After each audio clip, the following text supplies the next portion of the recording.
Welcome back viewers, आप देख रहे हैं वीकेंड का सबसे चर्चित कार्यक्रम ये देश है हमारा, और इस दौर में होंगे जनता के सवाल, नेताओं के जवाब। ये बजरंग दल पर बैन जरूरी था जो कांग्रेस पार्टी ने बात कही। सवाल सीधा है, इसका जवाब चाहता हूं। मेरा सवाल दूसरा है। आपका सवाल कैसे होता है? मैं बता रहा हूं ना, मैं जवाब दे रहा हूं। जवाब आपका होगा भैया, क्यों? जवाब किसका होगा? जवाब आपको देना है भाई। सुन लीजिए जी सर। समाजवादी पार्टी जात धर्म के नाम पे वोट नहीं मांगती है। हम सब प्रभु के बच्चे हैं। प्रभु के बच्चों के बारे में बात कब होगी? प्रभु के बच्चे समाजवादी पार्टी जाति के, आपने क्या बोला? दोबारा रिपीट करिए प्लीज प्लीज प्लीज, दोबारा रिपीट करिए।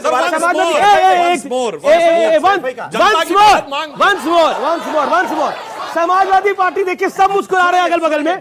समाजवादी पार्टी जाति के नाम पे वोट नहीं मानती। बोल लो। समाजवादी जाति धर्म के नाम पर वोट नहीं मानती।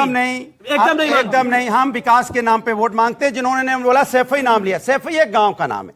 गांव में अगर हमें इन्होंने बोला आपके सामने, इन्होंने बोला अब आप सुनोगे? अब आप रुकिए, अब आप रुकिए। हम तो रुके 93 में किसने नारा दिया था? मिले मुलायम काशी राम, हवा में उड़ गए जय श्री राम। समाजवादी पार्टी ने। और ये किसका वोट बैंक होता था? MY समीकरण। बिहार के अंदर लालू यादव का और उत्तर प्रदेश के अंदर मुलायम सिंह यादव का। ये है जाति का समीकरण। अब ये है। अब स्वामी जी बांकर आपके हाथ कांपने चाहिए थे। आऊंगा मैं आपके पास। स्वामी जी बांकर आपके हाथ कांपने चाहिए। जवाब ही नहीं लेना है तो बात ही खत्म हो गई ना। रोचक यह है कि देश की बेटियां ही बैठी हैं। कि गुड़िया श्रद्धा की बात करना गुनाह है? नहीं है। क्या देश की बेटियों में वो बेटी नहीं आती जिसका जिक्र अनुराग भाई ने किया? मगर राजनीति सूट नहीं करता होगा तो बोल दिए, या बोलूं क्या तो ये बोल दिए। खैर, मैं अपनी बात बताता हूं आपसे। इन्होंने कहा कि ये जाति की राजनीति नहीं करते। आप जानते हैं, जब से विधानसभा उत्तर प्रदेश में चल रही है और चुनाव अभी खत्म हुए हैं विधानसभा, इनकी दिली च्वाइस है और ख्वाहिश है कि जातिगत जनगणना हो। ये चाह रहे हैं, जातियों में नहीं बांटेंगे। अरे क्या मतलब है? जी एक सेकेंड, आप जातिगत जनगणना चाहते हैं कि नहीं चाहते? मैंने बोला हाँ, तो सुन तो बोलने तो दो। अब बोलने तो दोगे? जी 2 मिनट भी नहीं ठहरे। अब बोलने दीजिए प्रभु। अब आप सुन लीजिए दादा, 2 मिनट प्रभु सुन लीजिए। आप मुझे दे दीजिए। मैंने इनको बोला, हमने बोला समाजवादी विकास की राजनीति करती है। हमने विकास गिनाया भी। हमने कहा जाति जनगणना कराओ इसलिए चूंकि पता होना चाहिए कौन लोग कितने हैं, किनकी संख्या है, कितने पिछड़े हैं, कम से कम उनकी मदद हो पाए। ये नहीं चाहते उनकी मदद। सुनो, ये नहीं चाहते उनकी मदद। जाति देखकर मदद होना चाहिए। नहीं, अब गुड़िया जाति देखकर मदद होना चाहिए। एक बात को बोला सुधांशु, मैं आपको बताऊंगा। अरे हालात देखकर मदद करो भाई। कांग्रेस दो नाव में पैर रखना चाहती है। एक तरफ आप मुसलमान का वोट भी चाहते हो, दूसरी तरफ आप चाहते हैं कि हिंदू भी कहीं छिटके ना, थोड़ा बहुत छिटके लेकिन ज्यादा ना छिटके। एक पुरानी कहावत है, दो नाव पर जो पैर रखता है वो असल में डूब जाता है।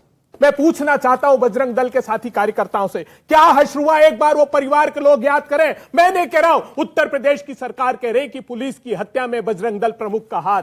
पुलिस कह रही है इनके मध्य प्रदेश में बैन करिए, तो बैन करिए छत्तीसगढ़ के अंदर, बैन करिए राजस्थान के अंदर, क्यों नहीं बैन करे? हिमाचल प्रदेश में बैन करिए बजरंग दल के अंदर, करिए ना बैन, करिए बैन। आप लोग करिए, बजरंग दल को बैन करिए। बोल दिया जी।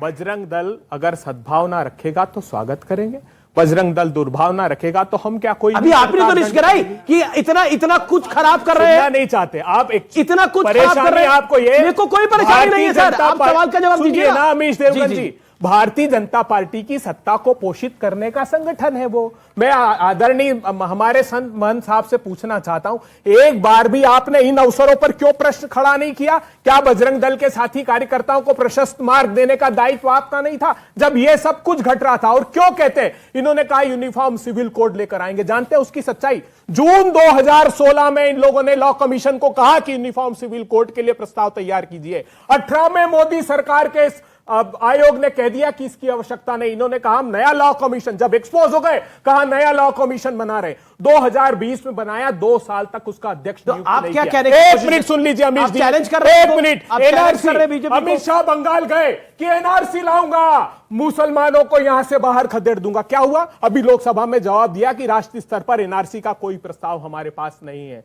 जितने भी बातें ये लोग कर रहे हैं, इन्होंने जाति जनगणना की बात की। सुधांशु त्रिवेदी जी को चुनौती देता हूं, ये कहे सवाल सुन लीजिए ना, आप ही सवाल है। प्रेस कॉन्फ्रेंस थोड़ी है। मेरी भावना कोई, मेरी भावना तब आहत होती है जब आप बजरंगबली की भावनाओं को आहत करते हैं। मेरा सवाल बड़ा सरल है, आप कह रहे हैं कि आप बीजेपी को चैलेंज कर रहे हैं कि यूनिफॉर्म सिविल कोड लाके दिखाए बीजेपी, आप ये कह रहे हैं कि हिम्मत है तो करके दिखाए। आपने बोला हिम्मत है तो 370 हटा के दिखाए, हटा दिया इन्होंने। आपने बोला राम मंदिर बना के दिखाओ, इन्होंने कर दिया। अब बताओ, इन्हें चैलेंज मत करा करो। कितनी बार बनाया आपको? क्यों करते हो आप लोग? 24 का चुनाव पड़ा हुआ है, कई यूसीसी ले आए, फंस जाएंगे आप। मैं सनातनी हिंदू हूं। मेरे वक्त आने पर बता भगवान, देंगे मेरे तुझे भगवान, आसमां, मेरे हम अभी से क्या बता दें जो हमारे मेरे दिल में। भगवान राम, प्रभु श्री राम वचनों की मर्यादा में बसते हैं। वो ऐश्वर्य के आडंबर में, महलों में नहीं रहते। वो 14 वर्ष तक वचन की मर्यादा की रक्षार्थ महल को तज कर वन में गमन कर जाते हैं। वो भगवान प्रभु श्री राम है। ये रोज वचनों को तोड़कर सत्ता का भोग करने वाले, ये राम के अनुयायी नहीं हो सकते। आपने महल की भगवान बात प्रभु करी, श्री राम महल की बात करी, तो महल में तो आजकल एक ही महल की चर्चा है जिसके ऊपर सुधांशु त्रिवेदी ने प्रेस कॉन्फ्रेंस करी, और उस महल में खुलजा सिम सिम जैसे गेट लगे हैं। वो महल आपने देखा होगा, लेकिन तस्वीरें उसकी देखी होंगी। जी जी जी, प्रभु राम की बात कही जी। प्रभु राम जब टाट में बैठे हुए थे 2006-7 में, प्रदेश में इनकी सरकार, केंद्र में इनकी सरकार, उस तिरपाल की मरम्मत नहीं करवाई गई। उसके लिए कोर्ट जाना पड़ा ताकि वो तिरपाल लगाए। आज आके कहते हैं कि महल में रहने की बात, करने की बात। इनके साथ इसीलिए ये स्थिति है। जानते हैं इनके साथ समस्या क्या है? चलती चक्की देख के दिया कबीरा रोए, दो पाटन के बीच में साबुत बचे न कोई। जी जी। अब मैं स्मृति ईरानी ने प्रियंका गांधी वाड्रा पर क्या बोला है। हालांकि प्रियंका गांधी वाड्रा रणथंभौर चली गई है जैसी जानकारी है, लेकिन स्मृति ईरानी ने प्रियंका गांधी वाड्रा और बजरंगबली के विषय में क्या बोला है, सुनिए। इस समय की बड़ी ब्रेकिंग स्टोरी है।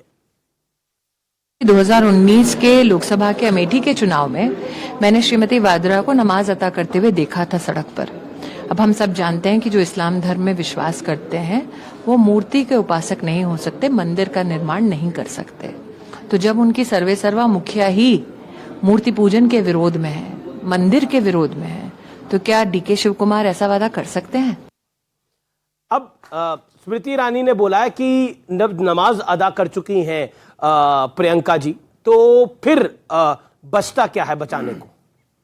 जय हनुमंत संत हितकारी, सुन लीजिए प्रभु अरज हमारी। जन के काज विलंब न कीजिए, भाजपा की सत्ता हर लीजिए। 40% जो कमीशन खाए 2019 में यही कर रही थी प्रियंका जी। ये सब मुखौटा लगाकर इसलिए घूम रहे हैं। प्रियंका जी की तस्वीर दिखाइए दोबारा, पीछे चलाइए प्रियंका जी की तस्वीर। क्योंकि कर्नाटका में हार की कगार पर खड़े। अभी आप जाइएगा घर और कर्नाटका के न्यूज 18 के कार्यक्रम को देखिएगा। वो पराभव भारतीय जनता पार्टी का प्रारंभ हो गया, ये बता रहे हैं। और यहां पर डिबेट इस बात पर मत भटकिए आप। ये शमशान, कब्रिस्तान, दिवाली, रमजान में मत भटकिए। पूछिए तो रोजगार बनाने की बात आपने करी है। वो तो भगवान हनुमान का मंदिर बनाने की बात आपने करी है, उस पर रिएक्ट करा स्मृति ईरानी ने। भगवान तो भटका रही है कांग्रेस। भगवान प्रभु श्री राम आस्था के आश्रय में बसते हैं। भगवान प्रभु श्री राम सद्भावना और शांति में बसते हैं। भगवान प्रभु श्री राम केवट की नाव में, शबरी के गांव में बसते हैं। उन्माद में और अलगाव में नहीं बसते। पहली चीज तो जो पिक्चर से प्रतीत होता है वो नमाज पढ़ने की नहीं, वो कहीं मजार पे है। और वहां पर तो प्रधानमंत्री जी भी जाते हैं, बोरा समाज की मस्जिद में जाते हैं, तो मस्जिद में जाते हैं प्रधानमंत्री, तो ये मस्जिद की फोटो नहीं है। और इस तरह की चीजों को लेकर के अगर कोई प्रेम से जा रहा है, उस चीजों को गलत तरीके से इंटरप्रेट नहीं करना चाहिए। लेकिन कांग्रेस सरकार में आएगी तो क्या मंदिर बनाएगी पलट के कोई, क्या हम मस्जिद बनाएंगे? तो देश की सड़कें कौन बनाएगा, अस्पताल कौन बनाएगा? सब मंदिर खेलेंगे, सॉफ्ट हिंदुत्व करना चाह रहे हैं। आखिरी चीज, ये जो एनकाउंटर्स के ताल्लुक से एक बात कहूंगा, मुझे जितना असद के एनकाउंटर का मैं विरोधी हूं, उतना ही अनिल दुजाना के एनकाउंटर का विरोधी हूं, क्योंकि रूल बाय लॉ होना चाहिए, रूल बाय गन नहीं होना चाहिए। तीसरी चीज, आज सुधांशु जी बता दें कि हनुमान जी को जिसने मुसलमान कहा था कि हनुमान जी मुसलमान थे, उस पर आपका क्या स्टैंड है? और शायद वो आपके लखनऊ के ही रहने वाले हैं, तो हनुमान जी को मुसलमान भाजपा बताए, तो बुक्कल नवाब को पार्टी से कब निकाला? कहां बुक्कल नवाब के चक्कर में पड़े हैं? आपको लग रहा है हनुमान जी मुसलमान हो गई? तो आप कहां बुक्कल नवाब के चक्कर में पड़ गए? कहां बुक्कल नवाब के चक्कर में पड़ गए आप? बुक्कल नवाब के चक्कर में ये भी पढ़ के पछता ही रहे होंगे।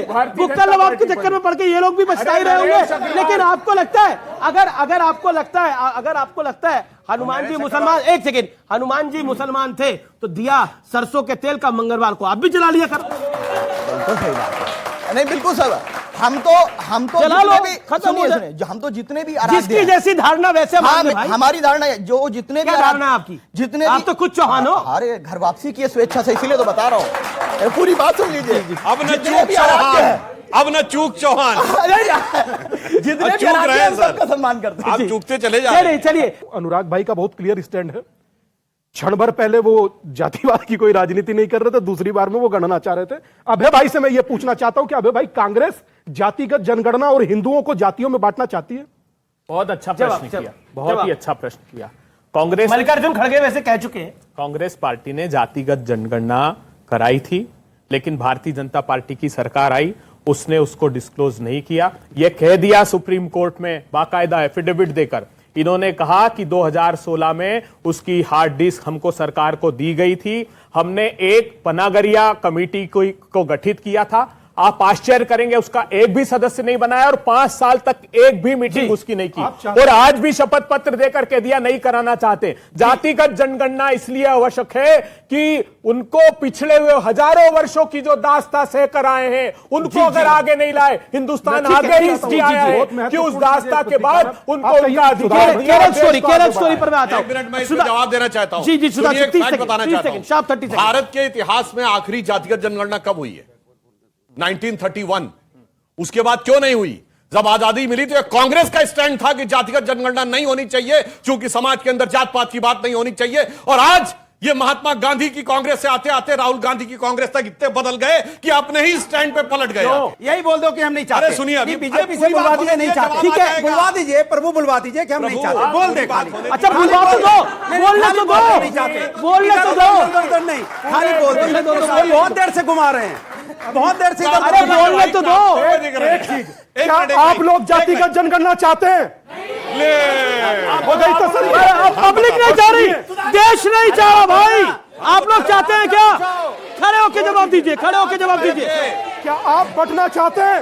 अब क्या आप जातियों में बंटना चाहते हैं? हम तो कहते हैं, सुनिए सुनिए, जात पात पूछे नहीं कोई, हरिकी भजे हरिका होई। अच्छा ठीक अब है, सुनिए एक लाइन और। जी जी जी। एक बात इनकी मानता हूं, ये जात की बात नहीं करते, जानते क्या है? अरे भाई, समाजवादी पार्टी आपके समर्थन में बोलना, अरे आपके समर्थन में बोलना। अभी कह रहे थे, अभी आपके सामने कह रहे थे कुछ देर पहले, इधर आओ भाई, इधर आ गया आ गया। अभी कुछ देर पहले कह रहे थे कि जाति की बात मत करना, और अभी कह रहे हैं कि जातिगत जनगणना करवा दो। जाति जनगणना मतलब समाज का उद्धार, पता चला कौन किस जात का, इतनी- कौन कितने इतनी- लोग हैं, इतनी- उनको कैसे आगे इतनी- बढ़ावे। इतनी- लेकिन बीजेपी वाले नहीं बोल रहे हैं, चाहते हैं कि नहीं क्या चाहते। मतलब है जात इधर गिनने घुमा का? दिया, उधर घुमा दिया। ये जात गिनने की बात कर रहे हैं? अमीश, मैं देखिए, आप इनका रहस्य नहीं समझ पाए। अच्छा, आप बता दीजिए। इनको जाति की गणना चाहिए, इनको आपको जाति नहीं चाहिए। चाहिए? अब पूरी बात हो रही है, अच्छा, सब शांति से अच्छा, बैठो। ठीक। फिर कि बता दीजिए। इनको सभ्यता सत्ता बनाए सुनिए, रखें। मैं ये जात की बात नहीं भी करते, जात की बात करते भी हैं। कैसे? सत्ता पाने के लिए जात की बात, और जब सत्ता आ जाए तो जाति नहीं, सिर्फ परिवार की बात। बात स्टार्ट हुई थी बजरंग दल को बैन करने की, आ गई बजरंग बली पे। Centre for monitoring Indian economy के आंकड़ों की बात करें सर, तो उसमें मार्च में हम 7.8% पे जॉबलेस थे। अब हमारी एम्प्लॉयमेंट बढ़ गई, अनएम्प्लॉयमेंट बढ़ चुकी है, जो कि हो गई 9.11%। उस पर कौन बात करेगा? जी जी जी, जवाब जवाब जी नहीं। जवाब जवाब। अच्छा सवाल आपका, अच्छा सवाल है। जवाब सुधांशु, जवाब। पीरियोडिक लेबर सर्वे का डाटा है कि हमारी इस समय अनएम्प्लॉयमेंट रेट 4.1 पे आ गई है, जो 4 साल में सबसे कम है। और मैं एक और बात कहना चाहता हूं, एक बात बच्चों के लिए बताना चाहता हूं। ये बताइए, हम सबको इतिहास में ही बताया गया ना कि हम जात पात में बटे थे, इसीलिए गुलाम हो गए।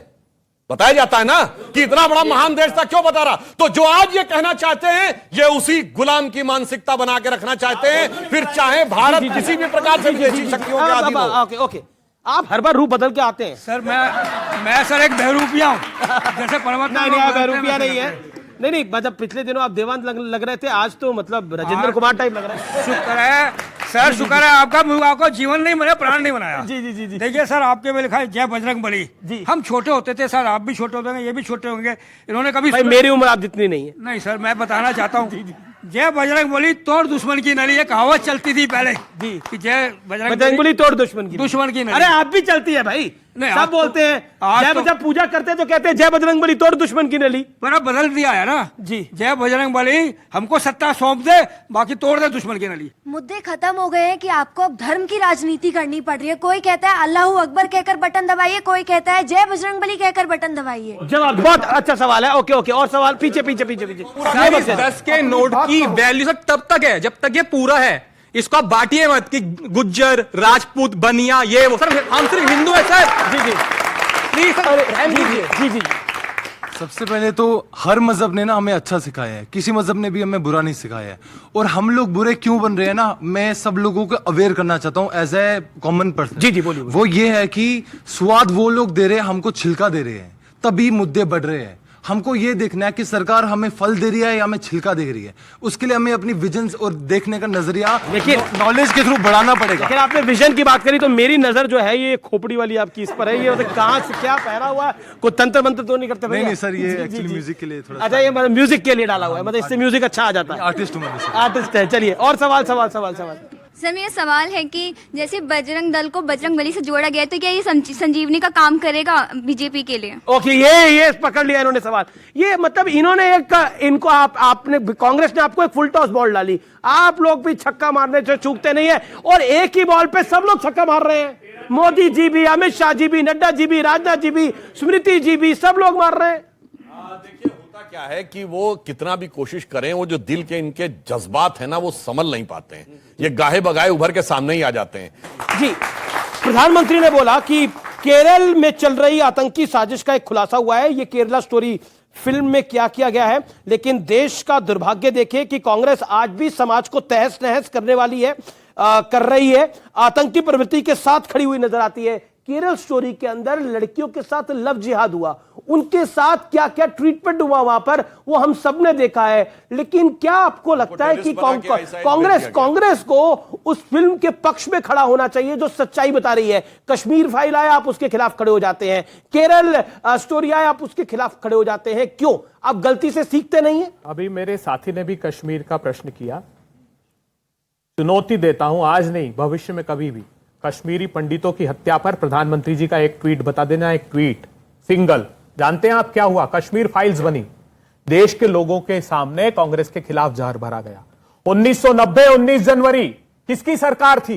विश्वनाथ प्रताप सिंह जी की सरकार को ये साथ दे रहे थे। कौन गवर्नर बनकर गया? जगमोहन। रघुनाथ मंदिर पर किसके सरकार का अपॉइंटेड गवर्नर था? राजीव गांधी की सरकार का। और सुनिए, नवंबर 1989 में लिख के दे चुके हैं राजीव गांधी को। आप बोल लीजिए किसका अपॉइंटेड? अरे मैं सारे प्रश्नों के जवाब बता दीजिए ना, किसका उस समय। एक मिनट, ये बता दीजिए सरकार किसकी थी? बता रहा हूं सारा। गवर्नर जगमोहन, उठाकर गूगल करके देखिएगा। सवाल बड़ा सीधा है। किसकी सरकार उस थी? वक्त बीजेपी ने गलती भारतीय करी। आज जनता आप केरल स्टोरी के साथ खड़े हैं कि नहीं खड़े? आज आप केरल, आज की बात करिए, केरल स्टोरी में जो लड़कियों के ऊपर अन्याय दिखाया गया उसके साथ मेरा जवाब आप दे दे प्लीज। जवाब दीजिए। आप ही दीजिए। मैं कैसे दूंगा? आप दीजिए। नहीं, आप मेरे को बोलने नहीं दोगे तो आप दीजिए। बोल रहे हैं आप दीजिए, आप दीजिए। आप देखिए, बोलिए ना। हर वक्त जब कश्मीर में यह हुआ तब भारतीय जनता पार्टी की सरकार थी। आज क्या हो रहा है? रजनी बाला, एक स्कूल टीचर जिसकी हत्या की रजनी बाला की। माखनलाल मिंद्रू 90 के दशक में भी घाटी छोड़कर नहीं गए, उनको दुर्दांत आतंकवादियों ने मार डाला। जी जितने वहां पर आज टारगेटेड किलिंग हो रही है, भारतीय जनता पार्टी की सरकार में मुंह खोलने को तैयार नहीं है। इसका जवाब कौन देगा? और कश्मीर फाइल्स बना दी कांग्रेस के खिलाफ। सामने आने से दिक्कत है किसी को? ये कश्मीर फाइल कांग्रेस के खिलाफ, सुनिए, समझ में नहीं आ रहा। मैं 2014 से, जब लोग आईसिस के पूरी तरह से जानकारी भी नहीं रखते, आईसिस के कुत्तों के खिलाफ जब से हम बोल रहे हैं कि उस तरह के लोगों को हम भारत में कभी कामयाब नहीं होने देगा भारत का मुसलमान। अरे शादाब चौहान बोल रहे हैं कांग्रेस को तकलीफ की बोलने दीजिए मुझे। हम कोई इफ एंड बट कांग्रेस की तरह नहीं है दो नाव में सवारी। हमारा स्ट्रेट फॉरवर्ड है कि भारत की सेना आईसिस के कुत्तों को भारत की सीमा में घुसने नहीं देगी, और भारत का मुसलमान उनकी आइडियोलॉजी को रिजेक्ट करता है, अपने पैरों तले को चलता है। लेकिन जो फिल्म बनाई जा रही है कश्मीर फाइल, और ये दोनों हेट प्रोपेगेंडा है भारतीय मुसलमानों के खिलाफ। हम दोनों उसके भी खिलाफ नहीं। देखिए, ओके। सुधांशु त्रिवेदी, ये बताइए, मैंने तो साफ कहा है, तो कम्युनिस्ट पार्टी के मुख्यमंत्री ने बोला था, कम्युनिस्ट पार्टी की सरकार थी, केरल हाईकोर्ट ने बोला। मतलब आपका कहना है कि वो प्रोपेगेंडा केरल हाईकोर्ट चला रहा है? केरला की जिन बेटियों की कहानी है, क्या वो बेटी किसी की मां या किसी पिता की बेटी नहीं है? होंगी ना, पर उनकी बेटी शायद हो सकता है कि नई मायने रखती होगी, तो इसलिए बोल रहे हैं। पर इस देश ने यह भी देखा है कि देश की सबसे बड़ी पंचायत में लोगों ने सिमी के पक्ष में भी बातें की। बहुत इंपॉर्टेंट बात है। सुधांशु त्रिवेदी, एक सवाल मेरा आपसे है, और यह सवाल थोड़ा हटके है, और मैं चाहता हूं कि आप इसका संक्षेप में जवाब दें। आपने अरविंद केजरीवाल के घर को सद्दाम हुसैन के और किम जोंग के घर से जोड़ दिया प्रेस कॉन्फ्रेंस के अंदर। माना वहां पे दरवाजे ऑटोमेटिक है, माना कि फर्श ड्रॉयर का है, बहुत महंगा पर्ल मार्बल का फर्श है, माना पर्दे 8-8 लाख रुपए के हैं, माना ऑटोमेटिक सिस्टम लगा हुआ है, लेकिन किम जोंग और सद्दाम हुसैन जैसा घर? देखिए, इतना नहीं है, 1 करोड़ रुपए के पर्दे। और जो टाइल्स लगे हैं वो वियतनाम के टाइल्स हैं जो सबसे बेहतरीन माने जाते हैं। महत्वपूर्ण क्यों था जानते हैं क्यों बोला? क्योंकि ये वो लोग हैं जो ये कह के आए थे, मैं कोट अनकोट बोल रहा हूं, 27 अक्टूबर 2013 का केजरीवाल जी का ट्वीट देख लीजिएगा। शीला दीक्षित जी के घर में 10 एसी लगे हैं, मुझे तो यह पता लगा है कि बाथरूम में भी एसी लगे हैं। मेरा तो कलेजा कांप जाता है, यह शब्द है, मेरा तो कलेजा कांप जाता है कि जब 40% दिल्ली की जनता झुग्गी झोपड़ियों में रहती है तो किस तरीके से ये लोग एसी में रह पाते हैं। जिसने ये कह के अपना चेहरा बदला हो, अब मैं कहता हूं ये किम जोंग उन क्या थे? इनके पिताजी के पिताजी कम्युनिस्ट थे ना, यही गरीबों से वादा करके आए थे और फिर अपना जाके ये बनवाया। इसलिए मैं कहना चाहता हूं गरीबों के साथ जिन्होंने छल किया है उन लोगों ने जाके ये स्थिति की और केजरीवाल उसी के प्रतीक है। इसीलिए मैंने वो पंक्ति भी बोली थी कि विद्युत की इस चकाचौंध में देख दीप की लौ रोती है, अरे हृदय को थाम महल के लिए झोपड़ी बली होती। व्यूअर्स, अब बात